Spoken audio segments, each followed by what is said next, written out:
in a 3 to 5 year view, we mostly are dealing with clinical data, and so this is a clinically focused talk, but just to take a moment here and say that if I could write my letter to Santa, what I would ask for with regards to radium-223 would be some kind of molecular understanding of why it fails, why it doesn't work for every patient, and the beginnings of understanding of how we could molecularly select groups that might benefit more or less from this rather than applying it at random. But we're still a long way off from that. But I think you always have to start with biology when you're looking at how you're going to use a drug in the future, how to best position it. And so we know that prostate cancer, when it gets into the bone, hijacks our normal remodeling mechanisms, osteoblasts and osteoclasts, and that leads to a lot of movement of calcium. And so the radiopharmaceuticals have been designed, of course, to go where calcium would go, which is areas in the bone where prostate cancer is actively remodeling. Now, the idea behind the alpha-emitting radium-223 is that the radius of deposition of energy would be smaller, and thus we would do less collateral damage to the normal hematopoietic cells in the surrounding marrow. So you're all familiar with Alsimca, the registrational phase 3 trial that led to its approval. But just to highlight a couple things, these patients all obviously had bone metastases and no visceral disease, but they all had pain. This wasn't the mandate for narcotics, so they could be what we call minimally symptomatic. They could be using just Tylenol or NSAIDs, but they had to have pain from their bone metastases, and it was intended to be for post-docetaxel or patients who could not receive docetaxel. So the injections were given every 4 weeks for 6 doses at a dose of 50 kbqs, and we'll revisit that later. Importantly, on both the placebo and the radium arms, you could give best standard care, which in this case, at the time this was being done, included ketoconazole, estrogens, androgen receptor antagonists, and palliative radiotherapy. So we all know it was positive. There was a prolongation of overall survival, but that was actually a big deal because before this, we had really thought about the radiopharmaceuticals as being palliative. And of course, radium-223 is that as well. So we saw a delay in time to skeletal-related events, and these were symptomatic skeletal-related events, a new definition for us. And also, we saw pain palliation. And I'd like to point out that the 50 kbq dose is in these polka-dotted bars. Most patients, by the time they're coming back from their second dose, have already had a pain response, which is very gratifying. But that if we do keep dosing out to 4 to 6 doses, we do catch another 10–15% of patients who will get pain palliation in a delayed manner. So how can we start to decide who's going to be a good candidate, who's going to benefit? So from the Alsimca trial, we do have some subgroup analyses that may point us in a direction. We see that higher levels of alkaline phosphatase, that's rational, right? Higher bone turnover, there's going to be more calcium going to where the prostate cancer is, and larger volume. So this relatively sizable subgroup of 2 to 6 bone metastases seem to have potentially less benefit. So these are very gross clinical markers suggesting higher volume, higher activity, maybe more benefit. But they're not absolute predictors. So we saw that symptomatic skeletal related events were prolonged whether or not you had the high alk phos, for instance. So really we don't have anything we can hang our hat on in terms of patient selection at this point. But we have a lot of drugs to choose from, and you've heard extensive discussion this morning, some very nice clinical presentations about why you might choose one drug over the other. But I think at the end of the day, we're left with a lot of patients for whom we could choose any of these drugs, and we don't yet have great individualization or rational strategies, and that's what we want to work on. So you could say, well, I'm going to reach for radium-223 when I need palliation. But what we're learning is that as we get better control of cancer, period, we get better control in the bone. So we know that some of our other life-extending therapies, such as abiraterone, will have pain palliation, will reduce or delay skeletal-related events. And so radium-223 is not the only agent that can claim that. In terms of time to pain palliation, you'll see that here, median time to pain palliation with abiraterone was 1 month. So kind of similar to the fact that we see a lot of pain palliation at 1 month from radium-223. So that's unfortunately not something we can use to choose which drug at this time.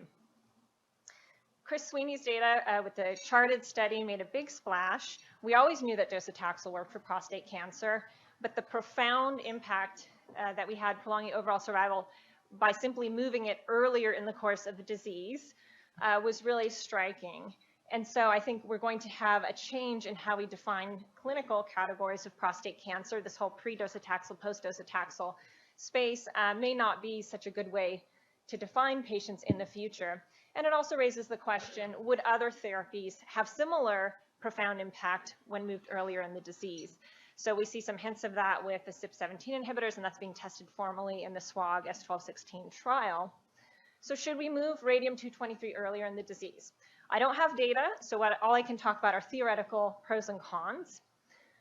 Someone mentioned this morning that obviously skeletal morbidity is a huge driver of quality of life for our patients and also mortality, frankly. So the earlier we can control the bone, the better for these patients, right? So maybe we should throw all hands on deck and give everything we know of upfront that can delay skeletal-related events. But we also saw earlier today these longer survival curves, right? So if you have patients who might live 10 years, we don't yet have 10-year safety data. Based on the mechanism, I don't expect to see, with longer-term follow-up, more marrow failure or second malignancies. But I'd sure like to not speculate on that when I'm counseling a patient earlier in their disease about administering this type of therapy versus some of the other choices. And I'm sure those data will be forthcoming as the experience with radium matures. Some people have raised the idea of poisoning the soil, making the bone inhospitable. And I certainly think that targeting the microenvironment is important, but I'm just not sure this is the right agent for that. So when you think about it, it's going where there's turnover. Earlier in the disease, there's less prostate cancer causing turnover. Does that mean that the drug is going to be more widely distributed and poison non-affected areas? I'm not sure. And it has a really rapid decay. So you'd have to have repeated administration. So I'm just not confident that this is the way to poison the soil and prevent the development of bone metastases. What about the fact that we see a little bit more toxicity in patients who have received docetaxel and then go on to radium? I talked a lot about this at ASCO this year. You definitely have more blood transfusions, for instance, in that group. But on the flip side, we want to be sure that we can give chemotherapy after radium. We don't want to shut any doors. As Dr. Vogelsang mentioned, we want patients to have access to all available therapies over the course of their illness. And Dr. Sartor did present at ESMO a few years ago some data showing that you can give full dose docetaxel after radium. But we want a little more maturity in those data. These patients live a long time. We often re-challenge. We might use 2 courses. We might go to Kabazi after docetaxel. And I think some more reassuring data that we're not closing doors would be helpful in counseling our patients. So last but not least, here's the one that I find most biologically compelling. And that is that our radiation oncologists are always telling us that radiation works best in the setting of minimal residual disease rather than gross, bulky disease. But does that mean we need to use it early? Or does that mean we need to use it as a consolidative strategy once we've debulked what's happening in the bone using some of our other treatments like hormone therapy or chemotherapy, or maybe in combination? So I'm not going to focus a lot about combinations because the next talk is going to highlight that. But there are several trials that are ongoing, taking our available therapies and pairing them in sequence or in combination. And again, unfortunately, we don't have anything molecular driving which drug might be the best partner. And so it's really clinically driven, just trying our different available agents. So consolidation, I think, is a very attractive strategy. And if we look back at the samarium era, Karim Fizazi did show this provocative study of docetaxel induction, followed by adding samarium at the 6th cycle, with what was at that time an impressive overall survival compared to historic controls. So this is an approach that we can revisit with radium. But what I really wanted to highlight about this experience is the bone marrow. So there was bone marrow failure in 9 patients. In 5 of them, it was due to disease. So we don't yet know that about radium. There were, in the Alsimca trial, 15 patients who had long-term marrow failure. And we don't know, was it disease or was it a toxicity of the drug? Assuming that in a fair number, if not the majority of those patients, it's actually disease, then what causes this drug to fail? What's the mechanism by which it did not eradicate prostate cancer in the bone where it was targeting it? Is it that the dose isn't enough? Is it that we need something to help radiosensitize? Is it about cycling, maybe how quickly cells are cycling? or whether there's hypoxia, which we know can affect radiation efficacy. I think there's just a lot we don't know, and so we really need some good marrow studies to help us understand why this drug fails. So again, in the absence of this molecular data, we're left with trying to answer this clinically. And there's a 3-arm study ongoing now asking these very clinical questions. Does it fail because the dose isn't high enough? So in the earlier dose finding studies, you can see the 80 kbq per kilo dose certainly did not look bad. Maybe it had some advantages in pain palliation, and so it's being revisited. I think that's sensible. It could explain why even after a few doses, we sometimes see patients dropping off of radium and failing.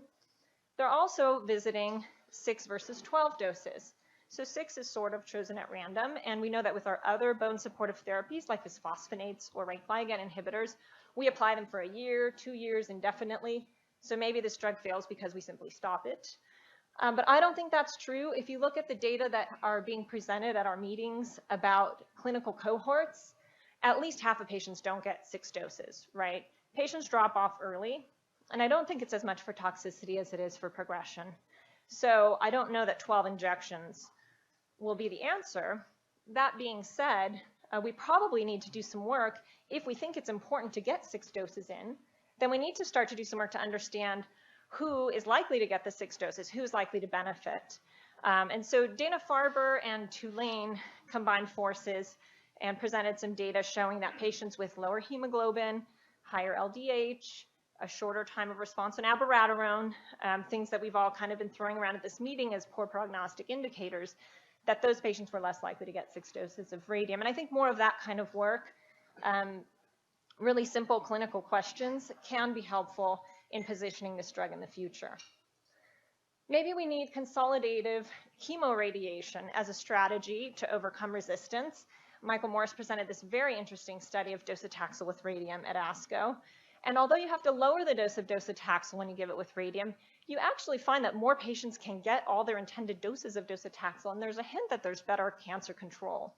Chemoradiation is certainly a strategy that's been effective in other solid tumors, and I think this could be a winning strategy for this agent as well. And then we sort of take it for granted. Our patients really are on combination therapy, even if we're not purposefully saying, I'm going to try combining Abby with radium. They are getting bone support in addition to their LHRH therapy, at least hopefully in a majority of cases. And so knowing that bisphosphonates and rank ligand inhibitors affect bone turnover, it's sensible to ask the question of whether that would affect the ability of a calcium mimetic that's looking for areas of bone turnover, whether the timing of those agents would have any impact on efficacy. So we know that when you give a dose of zoledronic acid, urine N-telepeptide, a marker of bone turnover, drops and then comes back up by the end of the month.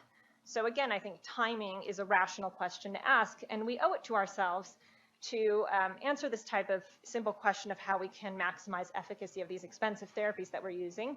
Looking back at the samarium era, we saw that the most rapid time to pain palliation occurred in this group that got zoledronic acid 1 to 2 days before samarium, which is not what I would have predicted, right, based on how it works to stop bone turnover. But I think this is very interesting. This is obviously only hypothesis generating, but it's a clinical question that I'd like to ask about radium-223. And again, harkening back to the samarium era, I hope the next time I'm asked to give this talk, I'll actually have radium data and won't keep talking about samarium, but I think we learned something from that era, and one rational strategy for combination, hopefully Dr. Sartor will touch more on it, is with immune therapy, because we know that the way cancer cells die when you give them radiation upregulates presentation of cancer antigens and has an immune activation. And so there are some ongoing trials, radium-223 with CRPC or with tisquinimod, trying to look at synergism of this therapy with immune therapy. And I think that's going to be a winning strategy potentially as well. So I didn't leave very much time for questions. I'm sorry. I'll just put up my conclusions and maybe we can take 1 or 2 questions.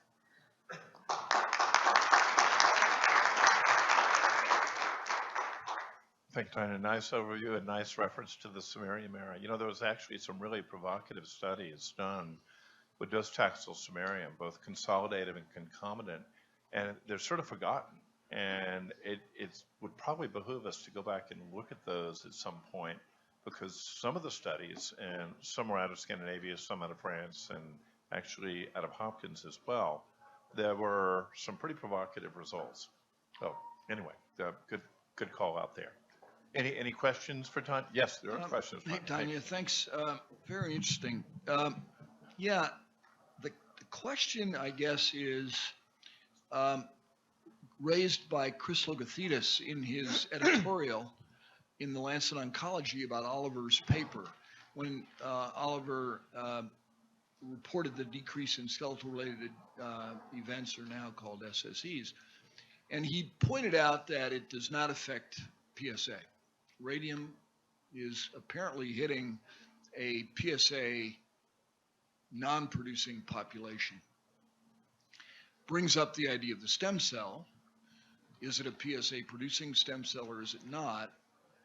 And is it, and should we not be giving it concurrently with a hormonal or chemotherapy debulking agent, right? So I am quite honestly doing routinely now radium during ABI or during ENZA because I need the 6 months. Oliver's convinced me that giving chemotherapy after radium is reasonably safe, and I can guarantee they get the drug in, and yet I'm still puzzled by this issue of, are we hitting the stroma, or are we hitting the tumor cell, or are we hitting both? And we don't really have enough data to answer those questions right now. Too many questions, but still we got to use the drug more. So there is no question. Thank you, Nick. Thank you. It is. It's off the chest. It was well taken. Another question. Okay, so I'll come to speak to you from the perspective of a medical oncologist as well as a palliative care physician. And just following on what Dr. Vogelsang has said and what you have said, we do know that there's an intricate interaction between symptoms and patients' well-being and disease progression. In fact, it was about 8 or 9 years ago that Neil MacDonald wrote that editorial in the Journal of Palliative Care on pain kills. And so when controlling the pain, you do control the inflammation, which is the driver of many of these symptoms as well as disease progression. So, you know, as a prognostic factor in many of the other diseases, a simple CRP helps, or like weight loss helps, you know, to actively predict. And it doesn't surprise me that if we can control the pain, that the patients actually do better from a biological point of view. Point well taken. A quick question. As we are using the Radium-223 earlier in the course, have you had any experience with re-challenge or retreating if the patient goes, you know, on other treatments and then? You know, Tanya may not know, but there is a protocol that's fully accrued, and actually I'll present 2 slides from that in a moment coming up. So the answer is yes. And I won't go into a lot of details there. It's never been presented publicly, but nevertheless, I'll present a couple of slides. Points well taken, and let's just say it appears to be safe and effective within a population that is highly selected. But I think that the need for that also could change, you know, if the 80 kbq dosing, or if concurrent dosing with docetaxel or with one of our ABI or ENZA drugs, if that leads to better control, if we don't allow resistance to happen, then we wouldn't necessarily need the retreatment. But of course, it'll be interesting to see the study that was completed. I feel like I should know this, but what happened to Taxotere radium? Is it going into phase 3 or is it dead? You know, there's a lot of discussion within the context of the hormone-sensitive disease. You're not allowed to answer, Oliver, because you're conflicted. Oh, I'm conflicted. Okay. You're conflicted. The GU steering committee has seen 2 huge proposals, one from Oliver and one from Michael Morris, and they are the GU steering committee, and I don't know if anybody's from the GU steering committee here, but we sent them back to the drawing board to put their heads together. So the plan will be, I think, awaiting Dr. Sarger's and Dr. Morris's plan, but it's going to be a consolidation question. It'll be concurrent. It'll be like a charted concurrent or a charted consolidation, something To be decided, right? Yeah, and perhaps even both, Nick. Well, maybe a three-arm. Yeah, you know, maybe, it could maybe be a three-arm. three-arm. It could be Yeah, three-arm. but that's going to probably be the next charted type question. Yep. Thank you.